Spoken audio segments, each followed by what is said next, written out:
back YouTubers to my channel of an everyday life of an Aspie. If you're following me right now at this point of time, I'm talking a little bit hopefully right now about some stuff based on the Aspergers and Autism Help Central page of my playlistings right now, and hopefully some of these everyday topics that will come under this will be of use and value to you all, maybe for your own welfare or for someone else, maybe so that you can understand to what's going on in their lives and whatnot. So in all for the day, basically, before I begin the next part of it, many people have been questioning me, who I am and stuff. I'm AspieAnswersAll, or Aspie for sure. I create, mental health awareness videos if you're new to my channel, as well as basically just like my everyday life story with Aspergers Syndrome, OCD and the like, just trying to take you on a journey there with me of what life is like for me, my everyday struggles and how I go about my everyday struggles regardless what it may be, and hopefully also just doing these everyday topics that we come across sometimes when we need these everyday topics to be, poured out there regardless what it may be, because as we know, despite our everyday struggles, we should actually feel accepted and appreciated and whatever else that may be. So in all for the doom, basically I was talking about just briefly food for Aspergers syndrome people, or just, food for Aspergers. And that covered basically just a little bit intake on, what I said about organic foods versus, what is supposed to be avoided when it comes down to certain food groups or certain food types versus basically just certain bits and pieces that needs to be addressed. And right now I'm going to be addressing to you all now, even though I was talking about organic foods before, I'm going to talk a bit more in depth hopefully, just to break it down to you so that we know all about organics. So this one's going to be all about organic foods, even though hopefully it will be under this superfood eating healthy lifestyle versus this autism help, tips and advice or whatever it may be. So hopefully some of these questions that may fly at me will answer to them when you follow along this video, as well as many other videos that is coming to light right now that I'm sharing with you also. And all further ado, let's begin.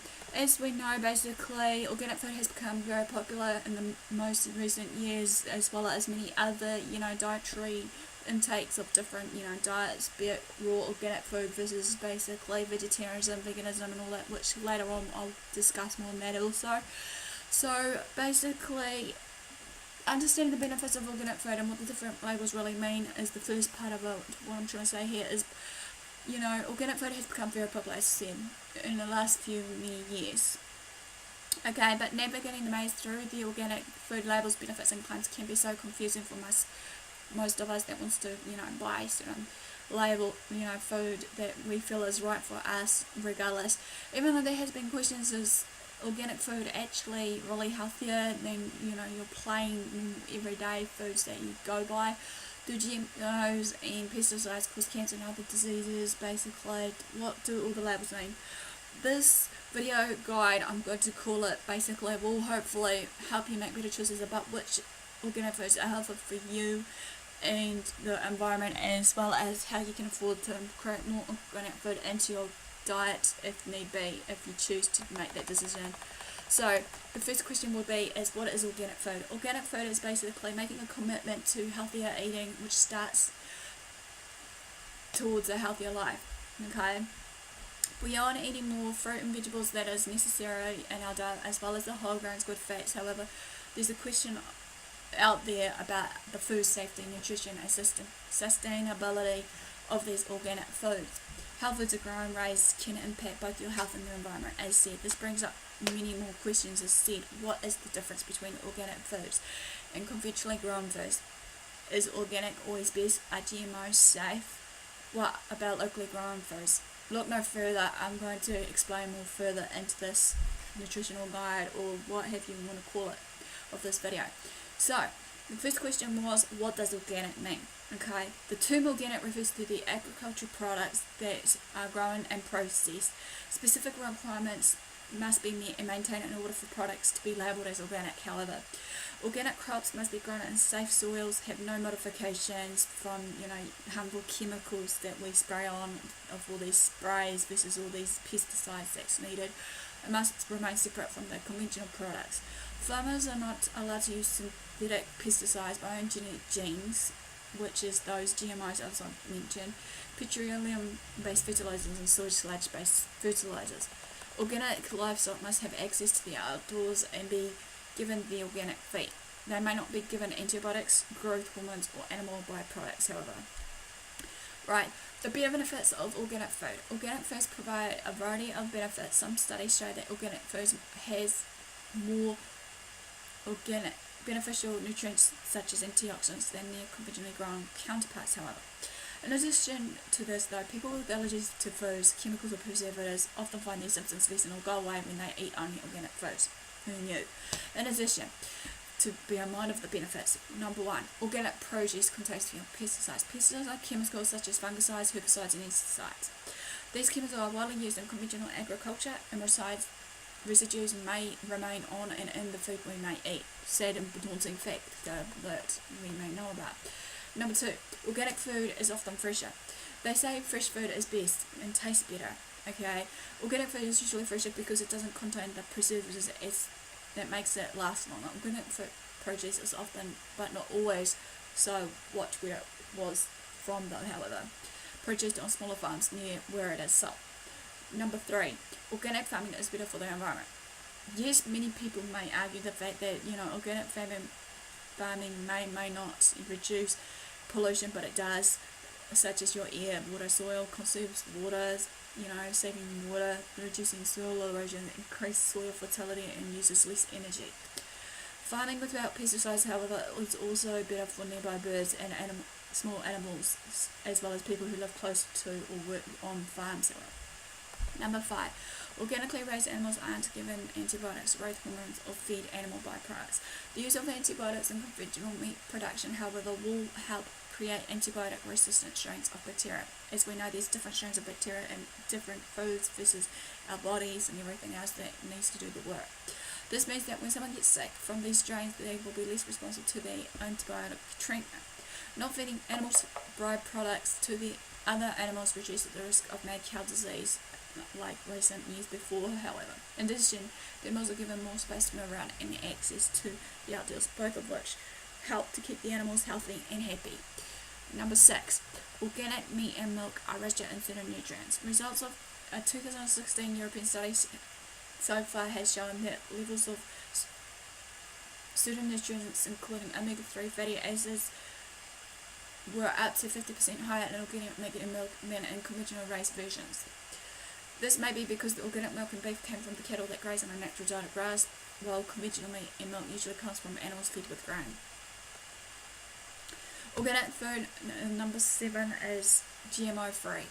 Genetically modified organisms, as it stands for, or genetically engineered, GE. Foods are plants or animals whose DNA has been altered in ways that can't occur in nature or in traditional crossbreeding, most commonly in order to resistance of pesticides or produce an insecticide. In most countries, organic crops contain no GMOs, and organic meat comes from animals raised on organic GMO feed.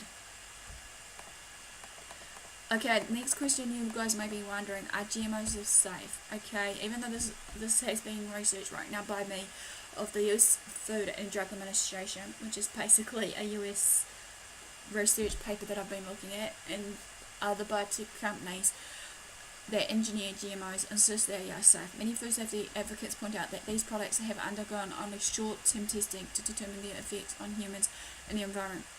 Since the technology is relatively new, however, still, though, there's no long-term studies that has ever been conducted to confirm the safety of GMO use, while some animal studies have indicated that consuming GMOs may cause internal organ damage, slowed the brain growth down, and thickening of the digestive tract.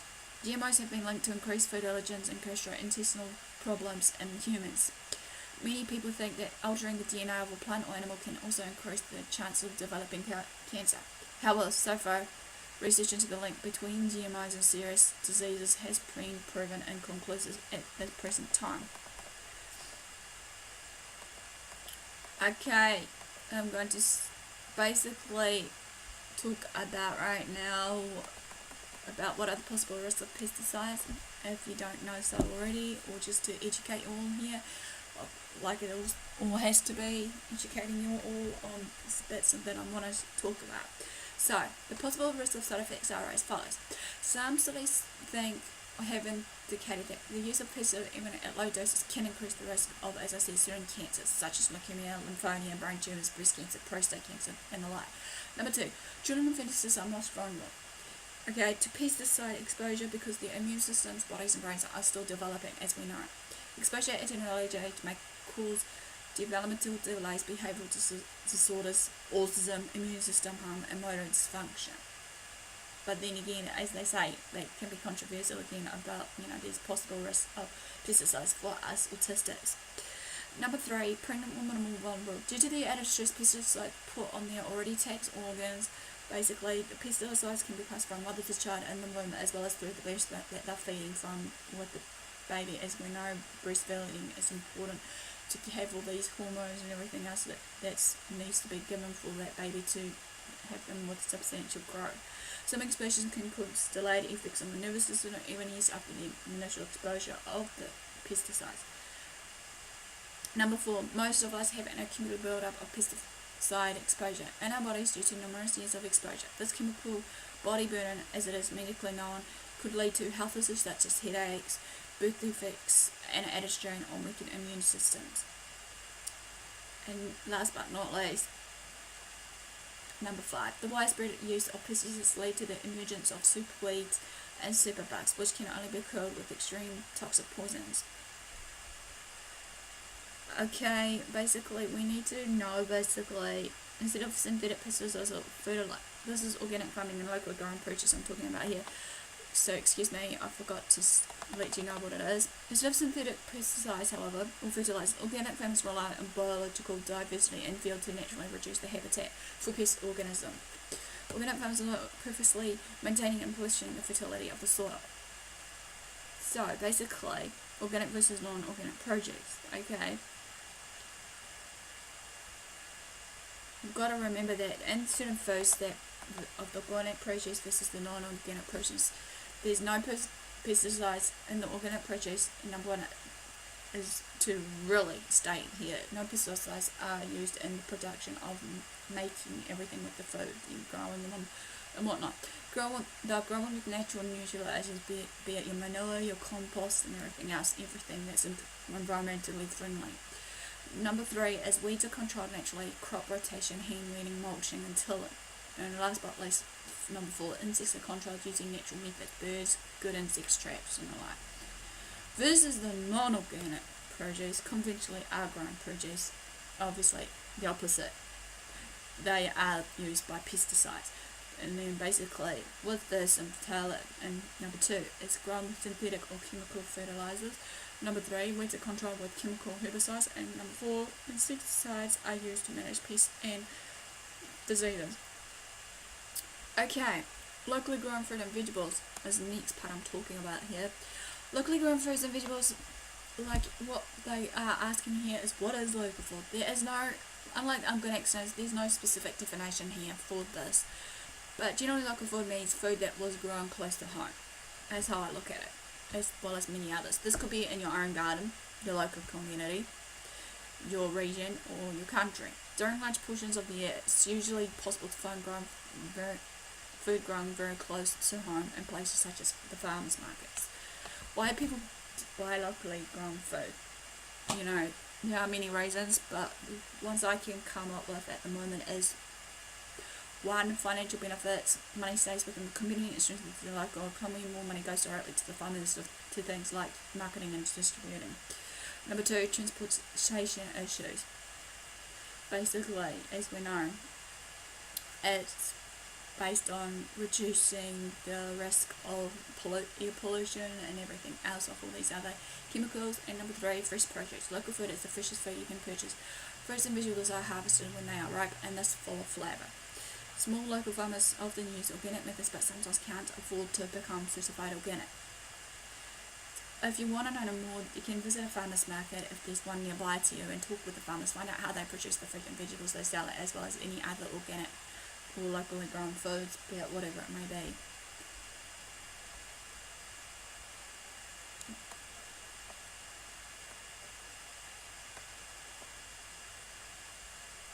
Right.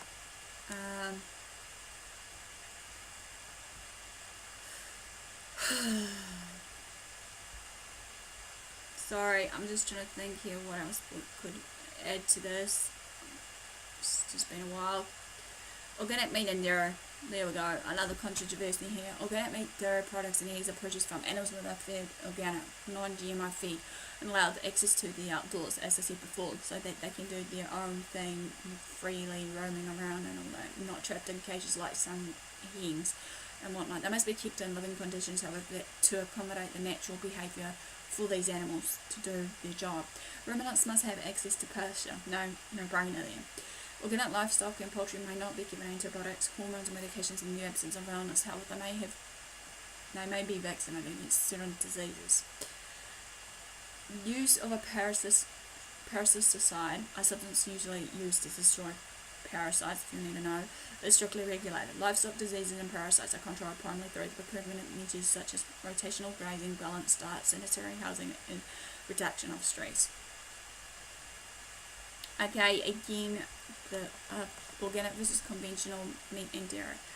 Okay, this will vary from country to country of the regulations governing meat and dairy farming, so bear with me. So, on the organic side of meat and dairy, there's no antibiotics, hormones, GMOs, or pesticides are given to animals.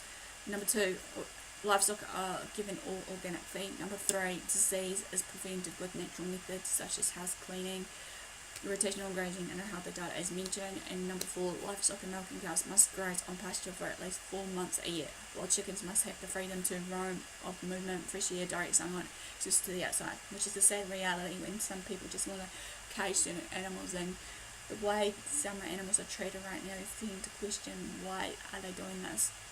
Conventionally raised meat and dairy, okay, is the last part of this part of the organic versus conventional. Okay, this one is typically given antibiotics, hormones, and GMO feed grown with pesticides. Number 2, livestock are given growth hormones for faster growth. Number 3, antibiotics and medications are used to prevent livestock disease. And number 4, livestock may or may not have access to the outdoors. Right, as we know, basically, this is some of this resource is basically American, so I humbly apologise in advance, but hopefully as you follow through this, you'll understand clearer. Okay, understanding organic food labels, which is important. What do these food labels such as organic, natural, free range, and non-GMO really mean? Understanding this terminology obviously would be essential when we're shopping for organic foods if we want to go for that organic food diet. The most important point to remember, however, is that natural doesn't always equate to organic. Natural or packaged foods is an unregular term that can be applied by anyone, whereas organic certification means that set production standards have been met. These production standards vary from country to country again. In the US, however, for example, only the USDA organic label indicates that a food is certified organic. Similar certification labels are offered on organic products in other parts of the world. Okay, as they say, the USDA certified organic food labels in the US. When you're shopping in the US, however, even though I'm not from the USA, bear with me, this is some of it strictly on research from what I can gather. Is basically you look for the USDA organic sticker. Forgive me if anyone on you that's watching is American, please comment below if I missed out anything or said something wrong from what I can recall. So for this, it's got to be 100% organic, okay, which is foods that are completely organic or made with 100% organic ingredients may use the seal of approval with that sticker. Number 2, organic food, so that contain at least 95% organic ingredients may display that same seal. Number 3, made with organic ingredients, food that contain at least 70% organic ingredient will just not display this seal whatsoever. Number 4, contains organic ingredients. Okay, again, no seal, but may list specific organic ingredients on the information panel of the actual package comes by. Right, meat and dairy labels in the US are the terms you may need to know. Okay, we know that even though the organic label is the most regulated term, but when it comes to meat in US, however, we often see many other terms used. And it's like this probably here in New Zealand too. It is helpful to know what some of these terms mean when it helps us to make the informed choices of what we want to eat. Natural or all natural.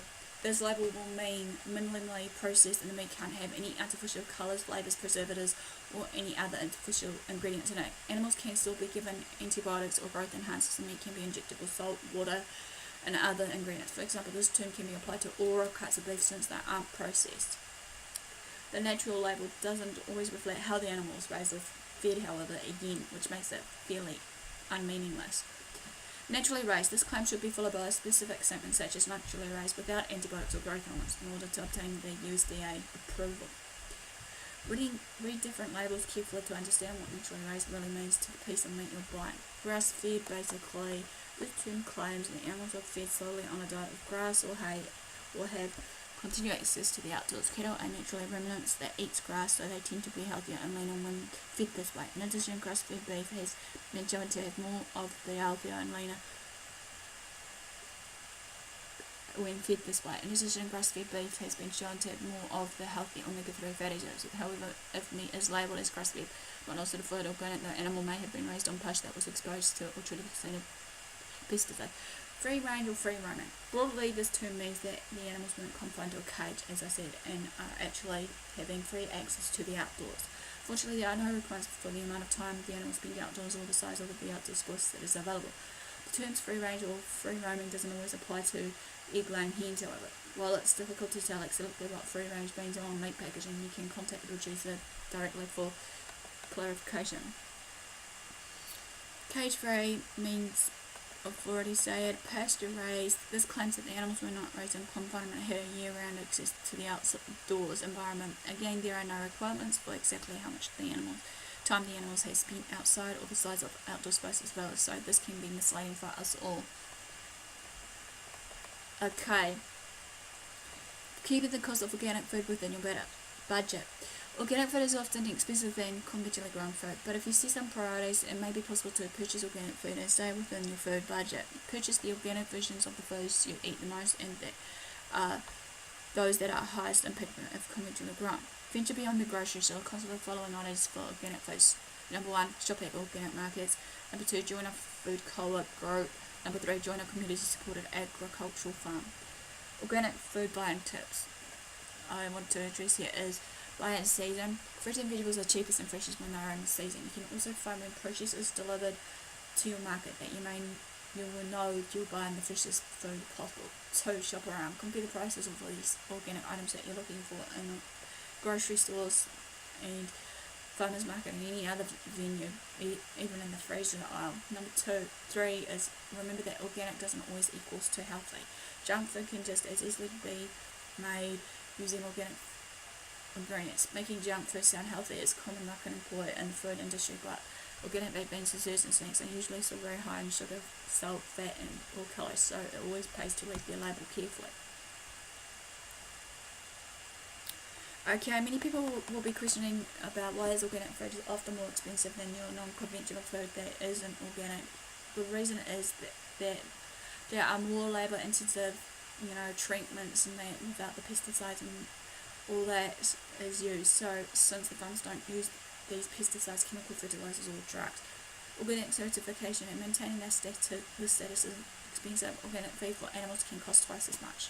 Organic farms tend to be smaller than conventional farms, which means fixed costs and overhead must be distributed across smaller project volumes. Most organic farms are too small to receive government subsidies.